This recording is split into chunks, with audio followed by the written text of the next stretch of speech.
celebrating 90 years of the establishment of this famous institution of learning. And I'm grateful to the authorities for the opportunity to deliver this brief address.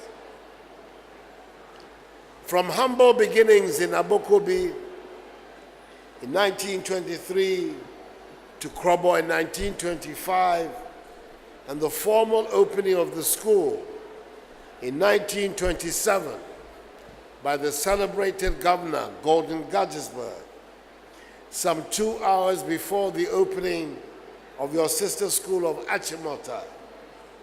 Krobo Girls has come a long way to achieving the vision aptly captured in your motto, the best on the highest.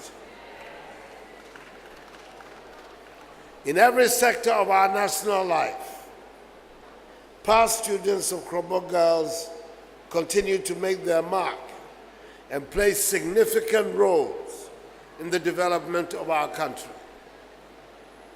2 of your alumni readily come to mind, especially as they are both prominent members of our party, the New Patriotic Party. One was my deputy as Attorney General, and just like me, she has now been promoted to substantive position of Attorney General and Minister for Justice.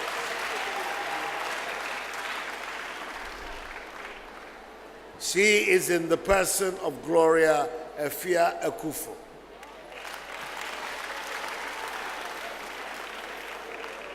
The other, also a colleague minister in the government of that outstanding Ghanaian leader, President John Agyekum Kufuor, and a former member of parliament for Lejekuku, is Dr. Gladys Norley Ashite.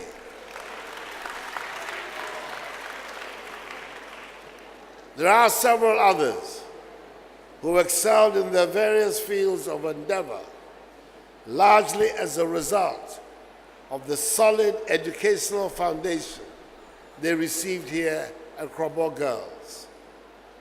I echo to all, both past and present, who have made this remarkable feat possible. I want to single out particularly the Presbyterian Church of Ghana, represented today by its eminent moderator, the Reverend Cephas Omenyo, which, like other churches, has made such a huge contribution to the social and educational development of our country. I know that the new dynamic Minister for Education, Matthew Opoku Prempeh, MP for Menchia South in Kumasi, is determined to intensify the involvement of religious organizations in the mission schools. He has my support.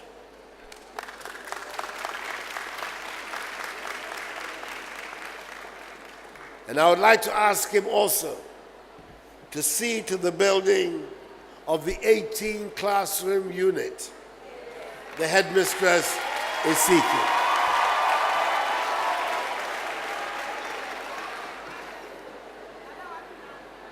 Ladies and gentlemen, the legendary James Kwejia Aggrey told the now familiar story about the importance of educating the girl child.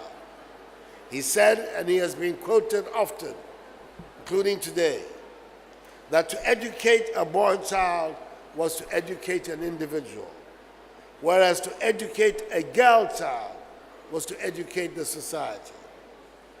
The census of 2010 tells us that women constitute over 51% of our population.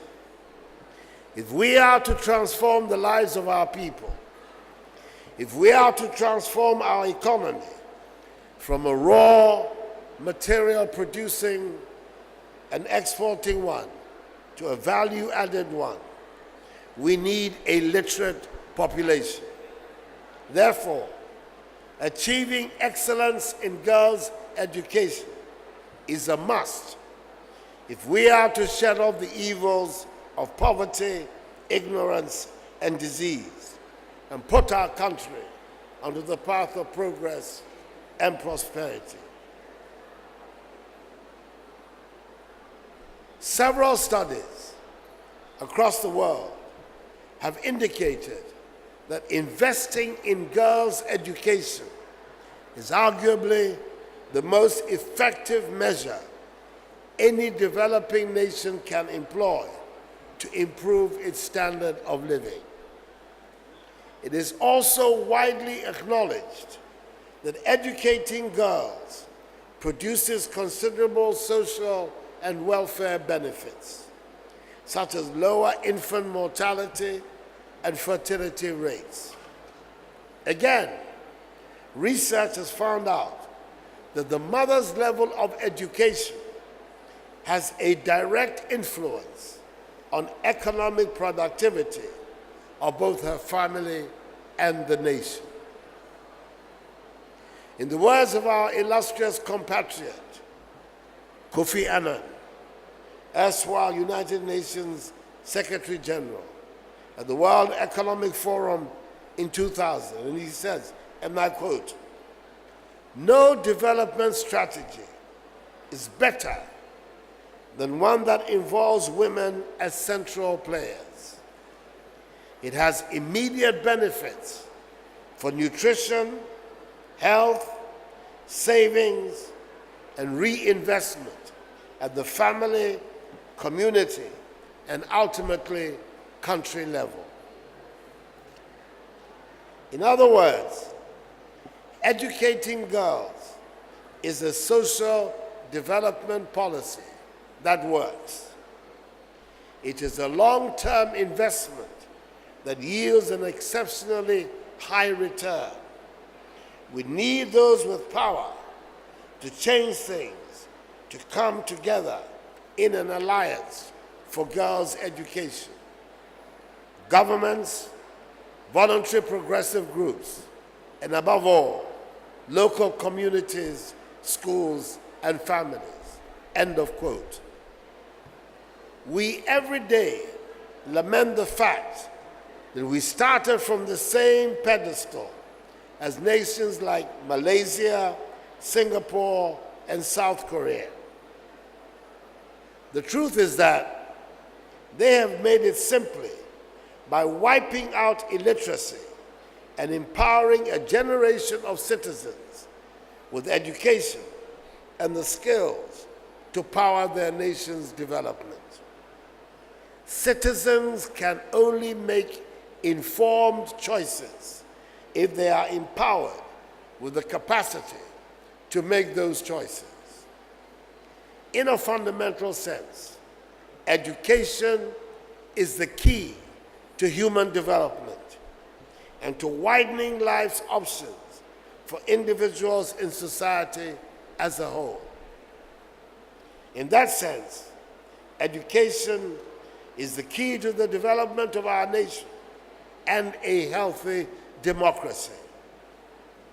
My government, therefore, regards education as a public good to which our youth, in particular our girls, must have unfettered access. To build the Ghana we desire, each and every one of us here, political leaders, teachers, parents, traditional leaders, communities, students, has a major stake in ensuring that we achieve excellence in our educational system and by extension, excellence in the education of the girl child. I have 5 beautiful daughters, and every day they are a reminder to me that there can be nothing so important as to live up to their expectations and to ensure that the Ghana we are now trying to build is one where they will thrive and prosper, and proud, above all else, to be Ghanaian. In each one of my daughter's eyes, I can see the Ghana that can be, the Ghana that must be, the Ghana fueled by innovation and creativity and the passion of our young people, a Ghana of opportunity and prosperity. We in the MPP have always believed that leadership is about making choices.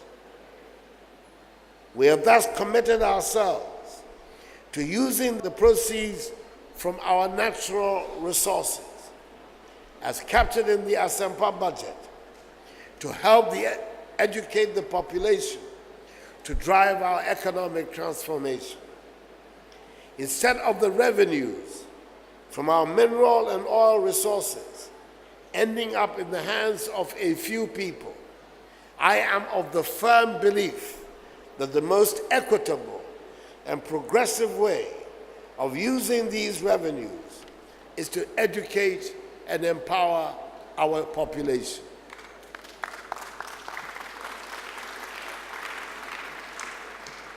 It is for this reason that my government has indicated that it will fund the cost of public senior high schools for all, beginning with the intake of the 2017-2018 academic year.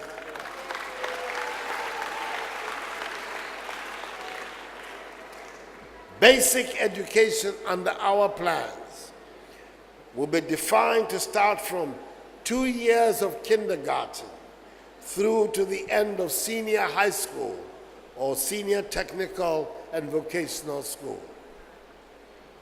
I do not want to sound like a broken record, but it's important to restate what we mean by free senior high school so that no one has any lingering doubts.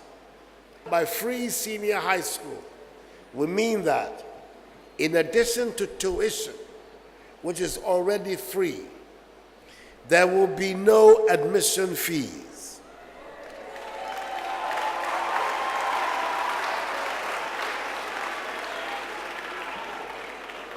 No library fees. No science center fees. No computer lab fees. No examination fees. No utility fees.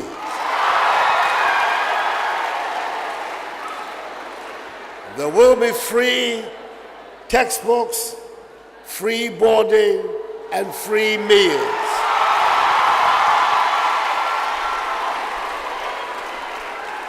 And day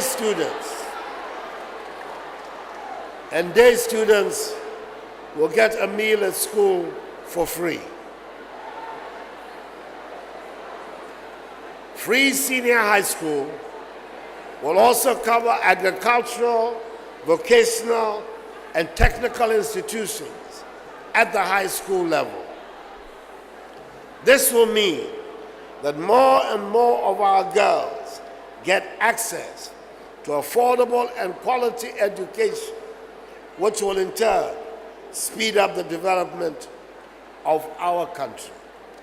My government intends to educate our population so as to drive our industrialization process. This means there will be emphasis on science and technology education and technical and vocational training. We intend to put technical education in its proper, relevant place. To this end, we aim at facilitating and supporting the rapid development of skills for students of technical and vocational schools. For us to make success of our education policy, we must pay attention to teachers. It is only a crop of well-trained, self-confident, and contented teachers that can deliver the educated and skilled workforce we require to transform our economy. Government intends to restore the teaching profession to the status it once enjoyed and make it an attractive career choice. Accordingly, we will facilitate teacher training nationwide, as well as special incentives for them, such as support for teachers to acquire their own homes in collaboration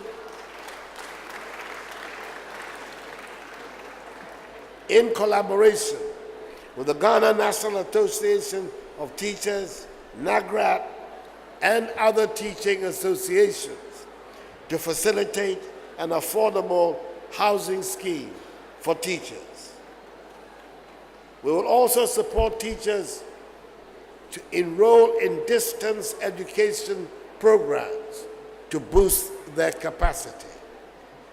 This is in line with our policy of motivating teachers and rewarding their hard work in the classroom. To our parents here, your involvement in your children's education is a significant factor in their educational success and school improvement. In recent years, we have reached a stage where certain educational organizations concentrate almost entirely on the issue of partnership between schools and parents. Parents are their children's first teachers.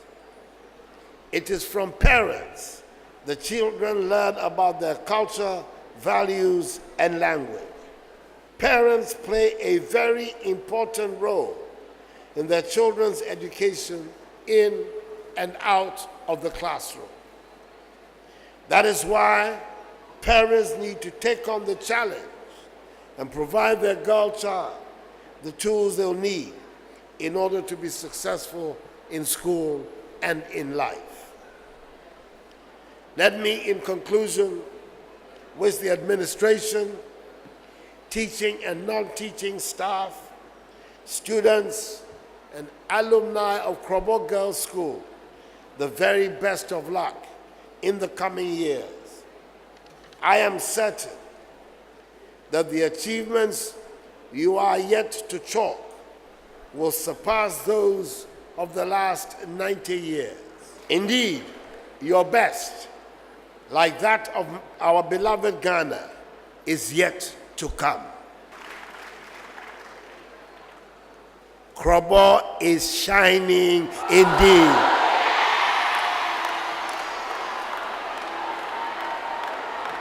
What checking me? What checking me? Thank you, and may God bless us all. And may God bless our homeland Ghana and make her great and strong.